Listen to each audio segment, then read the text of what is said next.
When you normalize discomfort, it's very hard to break you. I don't disagree with the fact that things will come to you, things will flow to you. But I do disagree with the fact that you can just sit back, kick your feet up, and no work will be required. Through discomfort and through growing with discomfort, then comes progress. I used to think the way of life is just comfort. Just stay comfortable your whole life. But that's not it.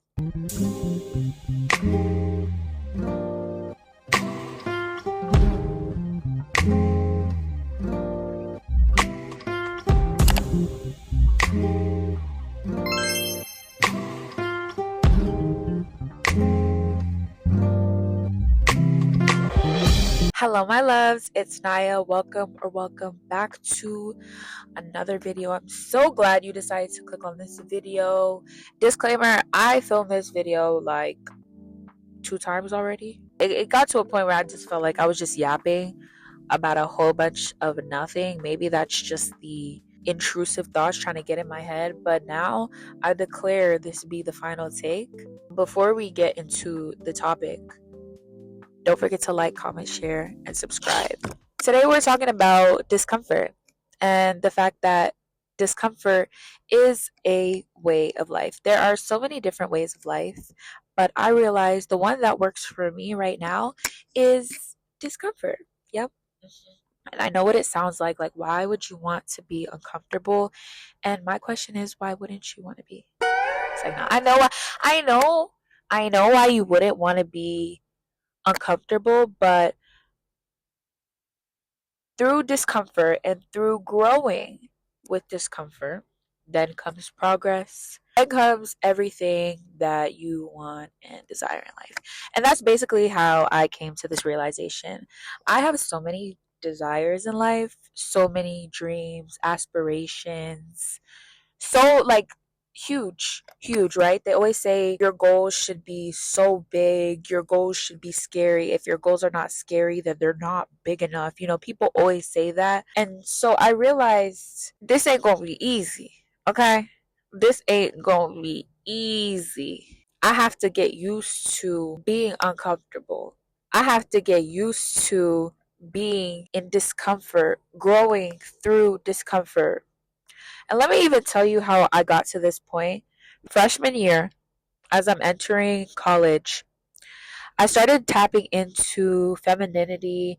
And ultimately, like at that time, I had more of this like masculine energy to myself. I don't want to say that because, like a girl being called masculine, that's not the best thing, but just understand that I'm not dissing myself. I would never talk bad about, my past self like that, especially not on YouTube. But it just wasn't.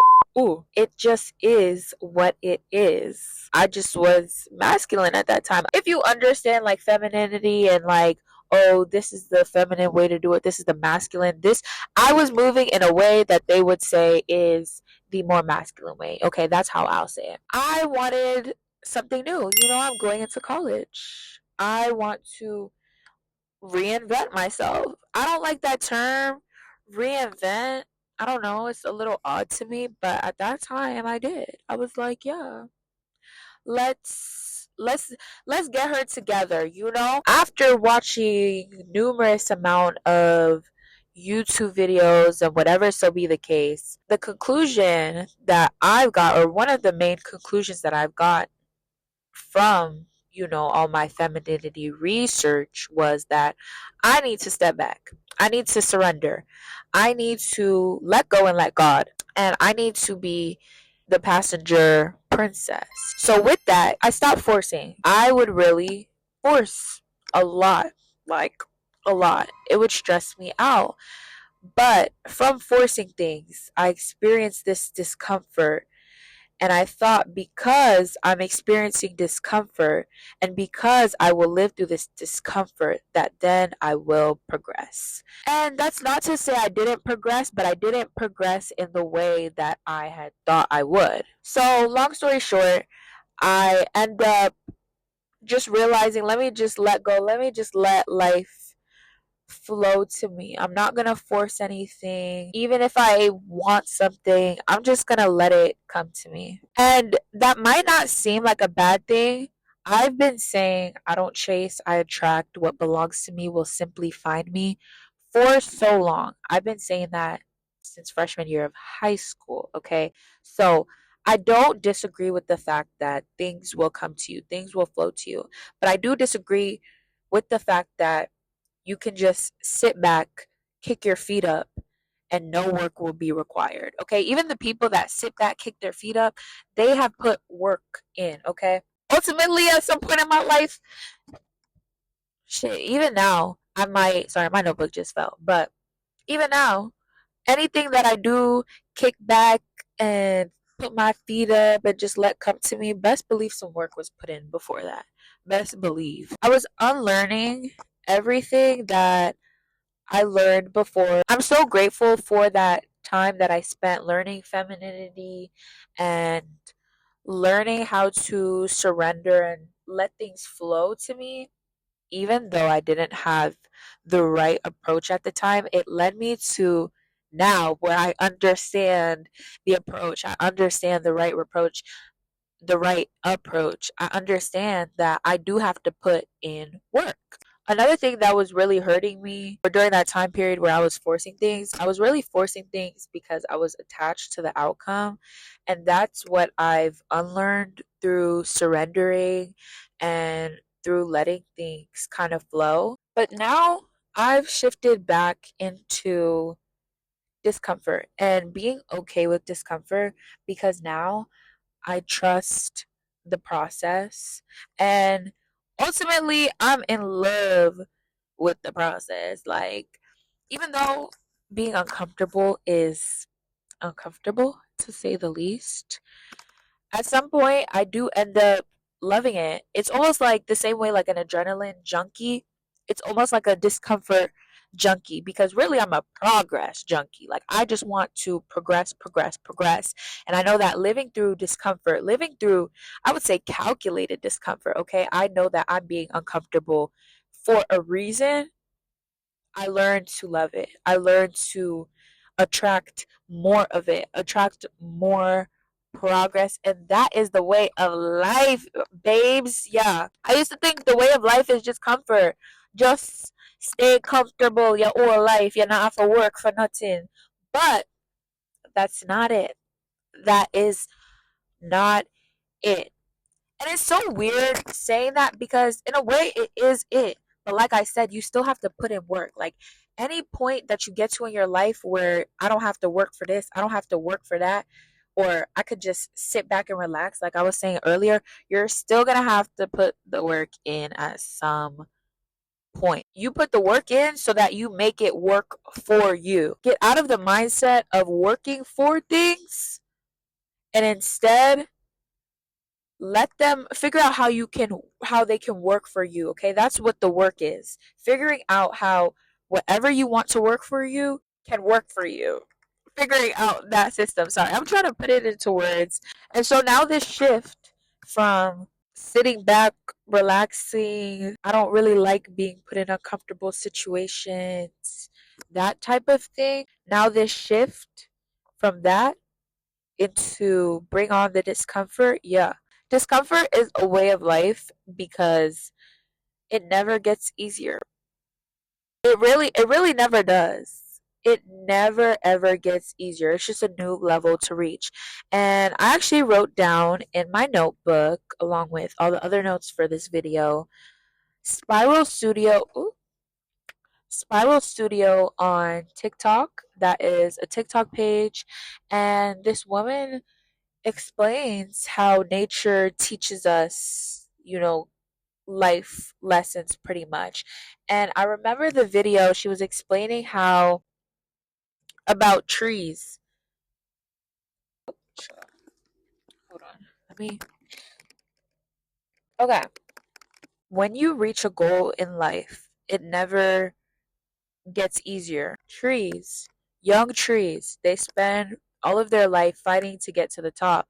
But as soon as they get to the top, they are the first trees to experience thunderstorms, to experience the beaming hot sun.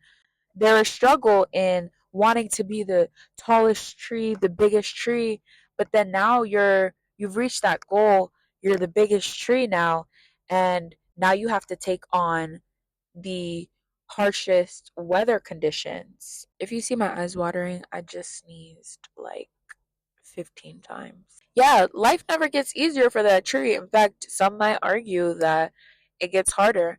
And so that's why we should be living through discomfort. Discomfort should be our way of life. But instead of approaching discomfort with force and adding stress from that force, think of it like this. When you force yourself into discomfort, with that force comes stress. So you have stress, and then you have stress from the force, and then you also have stress from the discomfort. The discomfort will bring in its own amount of stress. So now you have double the stress. That is basically why I turned away from discomfort being the way of life. I then transitioned back into today's topic, discomfort being a way of life, because it's always going to be there in some way, shape, or form. You might be wondering, so how do you deal with the stress of discomfort? Even if you're not forcing it, right? This is something that you want to do. You want to reach this goal, and so you're willing to put yourself through through this discomfort. But then you have this stress from that discomfort, the natural stress that comes with the discomfort. But you then have to really pour into your cup. And see, y'all, that is so beautiful because that's why you really reach goals. Because not only are you putting yourself through this discomfort and you're growing from this discomfort. You're turning into a new person through this discomfort, but then you're also pouring into your cup. So it's like your cup is growing and you just keep filling it. This discomfort is turning you into a new cup, a bigger cup that's able to hold more water. And now you just pour, pour, pour. Discomfort being a way of life does not mean that it's a bad life. In fact, it's quite the opposite when I'm saying that. It's a life that is very abundant. It's a life that's joyful. You're reaching so many goals. You know that, okay, I'm uncomfortable now, but I know that in the long term, in the future, that I will reach this goal, that I will get there even though I'm uncomfortable now. That's a weird paradox about life. It's like you're told to focus on the present, but what you do in the present, it's for the future. So it's just like it's constant character building. And so that's basically the approach that I'm taking when it comes to discomfort being a way of life. Think of it like that saying, with great power comes great responsibility. That's exactly what I mean. Because once you get through this first level of discomfort, then you have level two, then you have level three, and level four. It's only when you start to pull yourself away from that and you try to be too comfortable, like don't ever get too comfortable. Don't ever get too comfortable. That's basically where I was before. When I was trying to unlearn discomfort, I was too comfortable. I was entirely too comfortable. But again, I needed that. I needed that era to refine and relearn discomfort and the approach to take to discomfort. When you normalize discomfort, it's very hard to break you. It's very hard to mess with you. You basically become unfuckwittable. Okay, bye y'all.